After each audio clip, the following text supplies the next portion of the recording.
Good morning everyone, Shri Swami Samarth. तर आज माझ्या दिवसाची सुरुवात झालेली आहे माझ्या घरापासून. डेली माझ्या स्टुडिओपासून होते, बट आज माझ्या घरापासून माझ्या दिवसाची सुरुवात झालेली आहे. कारण आज संडे होता, त्यामुळे मग मी उठल्याबरोबर माझं स्किन केअर रुटीन सुरू झालेलं होतं. मग आज सकाळी सकाळीच गार्गी आणि शिव घरी आलेलं होतं. हे माझ्या ताईची मुलं आहे.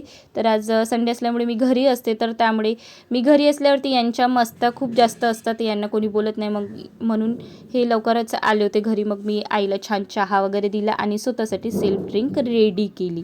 कारण माझे काही स्किन केअर रुटीन्स असतात, त्यामुळे मग मी माझे रुटीन्स फॉलो केले. आणि आपल्या गार्गीचा इचकपणा सुरू झालेला होता, तर मग मुलांना खूप भूक लागलेली होती, त्यामुळे मग मी त्यांच्यासाठी छान नाश्ता वगैरे रेडी केलेला आणि त्यांना नाश्ता खायला दिलेला. गार्गीने फिनिश केला आणि आपल्या शिवबाळाने खाल्ला कमी, सांडवलं जास्त.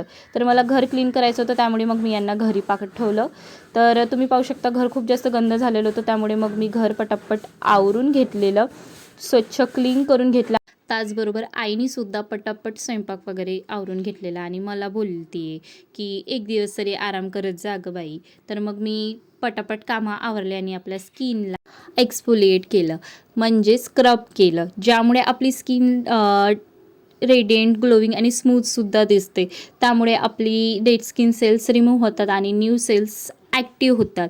सो तुम्ही पण आठवड्यातून एकदा, एक किंवा तीनदा तरी तुम्ही एक्सफोलिएट करायलाच हवं, ज्यामुळे तुमची स्किनसुद्धा नॅचरल आणि ग्लोविंग दिसेल. तर तुम्ही पाहू शकता की माझी स्किन खूप जास्त सॉफ्ट, रेडियंट आणि स्मूथ दिसत होती. तर मला ताईकडे जायचं होतं. देन मी पटापट फ्रेशनअप झाले आणि ताईकडे जाण्यासाठी निघालेच. कारण बरेच दिवस झाले होते ताईच्या घरी मी गेलेले नव्हते, तर आज भरपूर दिवसानंतर ताईकडे जात होते. तर गार्गी पण मला सकाळी वॉर्निंग देऊन गेलेली होती, मावशी तू लवकर आली तर बरं, कारण मी तिला कामामुळे सकाळी लवकर हाकलेलं होतं घरून.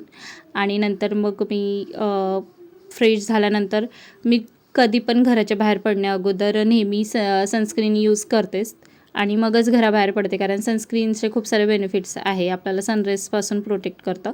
तर चला जाऊया ताईच्या घरी. तर इकडे छान दुर्गादेवीचा मंडप डेकोरेशन सुरू होतं. तर फायनली मी ताईकडे गेल्याबरोबर गार्गी माझ्या बाजूला येऊन बसली आणि गार्गीचा स्टडी झाल्यानंतर आम्ही छान व्हिडिओज वगैरे क्लिक केले आणि ताई आणि मी गेलो मार्केटला, कारण आज होता आमच्याकडला बाजार. सो आम्ही पटापट भाजीपाला घेतलेला आणि घरी आलो.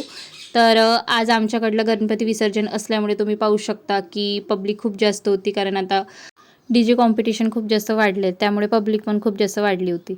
सो असा होता माझ्या दिवसाचा एंड. तर भेटूया नेक्स्ट व्लॉगमध्ये. Thank you for watching. Bye bye.